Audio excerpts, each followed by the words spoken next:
speed 100 WPM. Be ready. 5 seconds.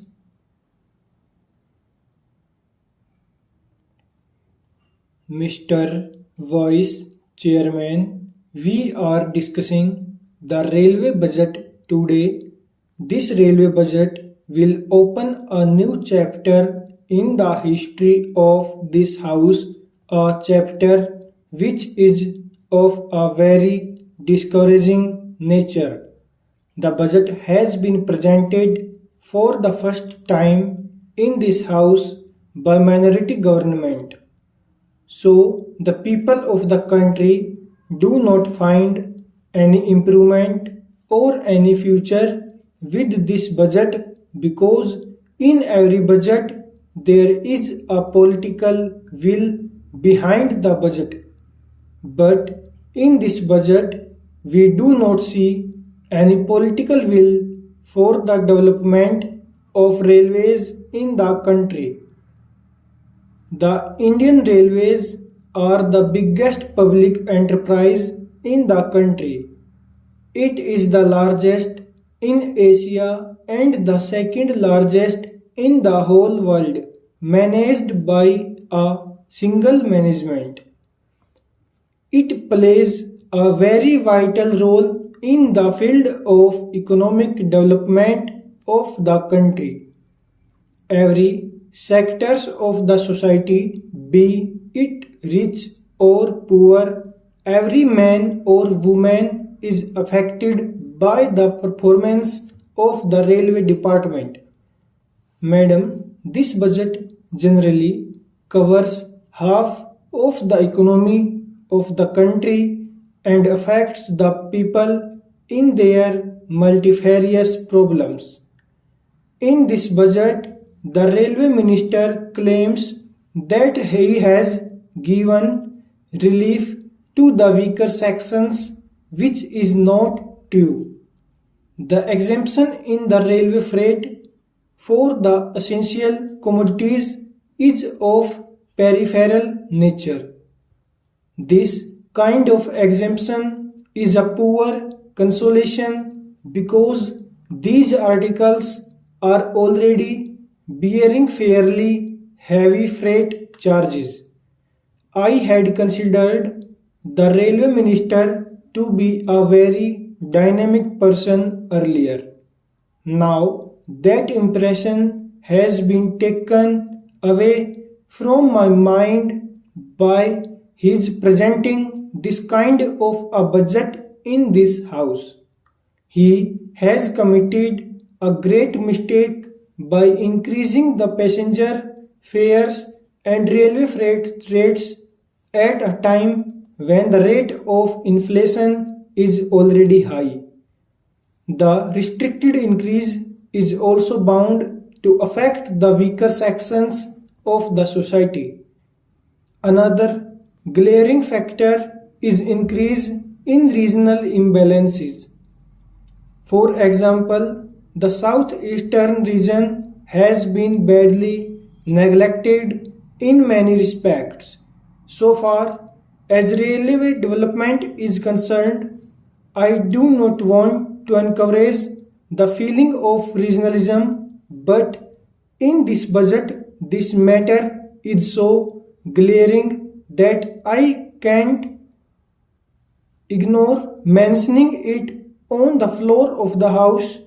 While new railway lines are being opened every year in the northern states, even sanctioned projects and sanctioned lines in Orissa are being stopped or delayed for years together. Madam, as you know, the Paradip port was started 20 years back. In order to connect Paradip port with the hinterland of ore mining areas, a railway line was started some 16 years back. But that line has not yet been completed on the plea that this portion of the line is not viable. This line is meant for carrying iron ore from the mining areas to the Paradip port for export purposes. So far as the railway map of India is concerned, you kindly have a glance over the map of Orissa. You can easily imagine how Orissa was neglected. Before independence, Orissa had got two lines, fortunately or unfortunately. One is the coastal line. The Britishers wanted to connect Kolkata and Chennai, so they had the coastal railway line. In the western sector, the Britishers wanted to connect Bombay and Kolkata. So, fortunately, some portion of the Bombay-Kolkata line went through Odisha in the western sector. But apart from these two lines, nothing has been done. Madam, the South Eastern Railway headquarters is situated in Howrah. Howrah is a place which does not belong to the South Eastern Railway. The people of Odisha have been claiming and demanding since long to shift this headquarters from Howrah to Odisha because the major portion of the South Eastern Railway is in Odisha, but up till now the government has not taken any steps to shift this headquarters to Odisha.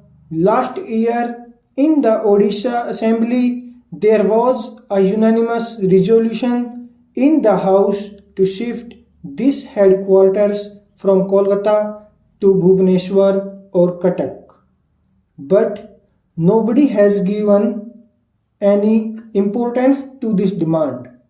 In the last elections, we faced a lot of trouble. Of course, the government in Odisha now has promised to the people that it will fulfill this demand, a long-standing demand which Odisha has been demanding for 14 years to shift this headquarters from Kolkata to Bhubaneswar.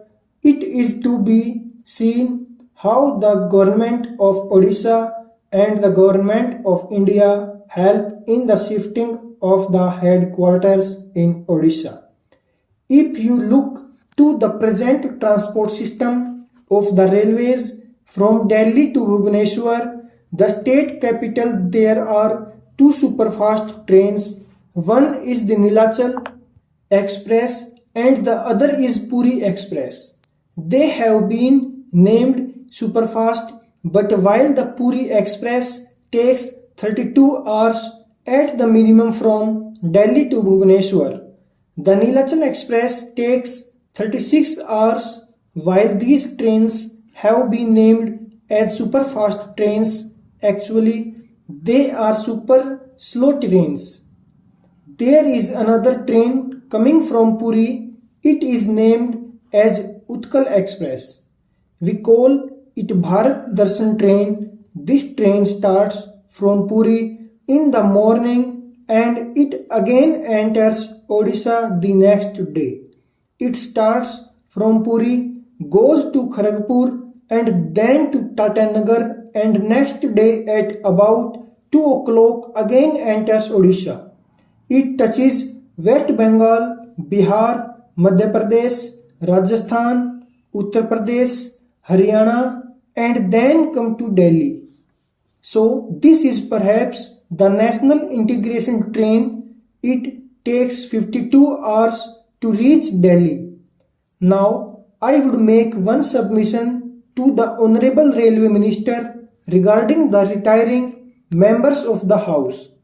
Since long they are demanding railway pass for their journey.